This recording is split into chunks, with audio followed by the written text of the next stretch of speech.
So today we are talking about people. What specifically? Looking at attachment styles. One of the things that often gets overlooked in a lot of personal interactions is attachment styles. We think about it only in terms of relationships. We think of it in terms of parenting. But as a leader, you need to develop a secure attachment with your people. You need to be able to develop an ability for them to trust you, rely on you as a leader, which means you need to create a sense of security in that leadership, in the space that you are holding, in the space that you are creating. And what does that look like? As a child, if you look at developmental psychology, Dr. Dan Siegel, Lindsay Gibson, there's a bunch of different people out there who talk about attachment styles. They need you to help them feel soothed. You need to help co-regulate the emotions. You need to help them feel seen, knowing their needs, anticipating their needs. You need to help them feel safe in physically protecting them in their space. But as an adult, it's not necessarily the same thing. So what I've done is I've adjusted the developmental psychology perception of what it takes to create that secure attachment and modified it for leadership. And so there are four aspects that need to be done in order to create that secure attachment, which really what it's about isn't about creating the secure attachment to you as a leader. It's about getting them to an empowered state. Now, you leading yourself can actually give this attachment to yourself. If you can help yourself feel these four things, then you will be able to develop the ability to access an empowered state anytime that you need it. Short of that, you either need to find a leader, or in the case you are a leader and you're leading your people, you need to be that leader for them. Now, the four aspects are they need to feel seen, safe, accepted, and protected. Now, why these four? In order to feel safe, they need to know that you understand the threats. You can't protect someone from threats you don't see. So for instance, if a child is worried about what's under the bed and you go, oh, there's nothing under there, you don't need to be worried about it, that's not real, you're invalidating their experience of reality. Now, there's more than 2 million bits of information coming in at any given time. Of it, we process 126.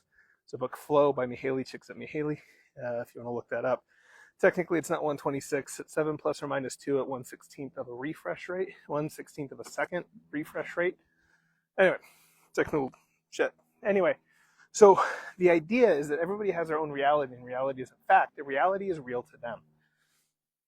In order for you as a leader to be able to help keep them safe or help them experience safety, you need to first acknowledge what it is that they're seeing. You need to be able to step into their model of the world and understand what it is that makes them feel unsafe.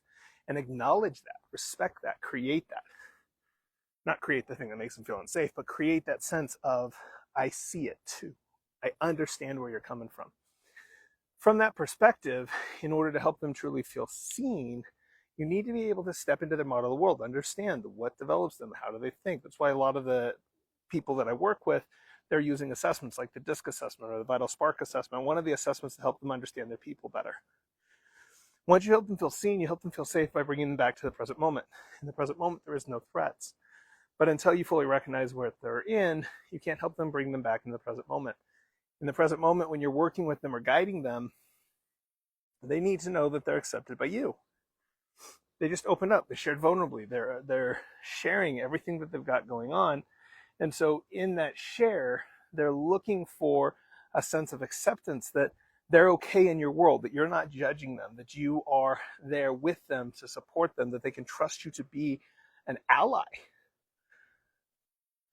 This can be explained kind of in the difference between the reptilian and the mammalian brain. Seen and safe is really about that reptilian security, safety, making sure that the basic needs are met. Acceptance and protection is more about the mammalian, the group, and the belonging. In order to be safe, that person wants to first be able to rely on themselves. And then they know that they can't rely on themselves all the time. They need to sleep, they need to eat, they need to do these other things. So then they look to be part of a community, because that community is what helps division of labor and then allows them to be safe. They don't have to do it all, and they have other people who can help protect them, help keep them safe when they can't trust themselves. The acceptance allows them to feel that belonging, but without the acceptance, they can't trust your protection. Because if you don't accept them, but you're protecting them, at some point you may reject them and they'll lose your protection. So these need to be done in order: seen, safe, accepted, and protected. Protected is, I've got you, you've got this. It's not about putting them and helping them be safe. It's about helping them construct an environment in which they are safe themselves. So again, this is the protection is more of a leadership protection. It's not just I'll defend you. That's important. They need to know that if it worst push comes to shove, you will defend them. But what they really need to know is that you believe in them and that you will help them create their own safety. That's really where empowerment comes in. When someone feels seen, safe, accepted, and protected, it creates a sense of empowerment that allows them to try new things, step out of their comfort zone, do things that they may or may not actually be comfortable with, but allows those things, those risks, to become tolerable because they have a safe place to come back to. And leadership is an interesting blend of the masculine and feminine. When you are dealing with somebody, in almost every conversation, especially in an initial leadership conversation, including when you're having the conversation with yourself, you end up with this idea of being in a triggered or an emotional state. So when someone gets triggered, they have limited access to their logic and reason, their neocortex. The amygdala hijack, what it does is it cuts off some of the circulation, some of the blood flow, puts it back in the more primal, the basic, whatever. It goes to the reptilian and the mammalian brain, and then once those are met, then the neocortex. I use a hand model of the brain to say when the person's flipped, they have limited access. More about that, look up Dan Siegel, hand model of the brain.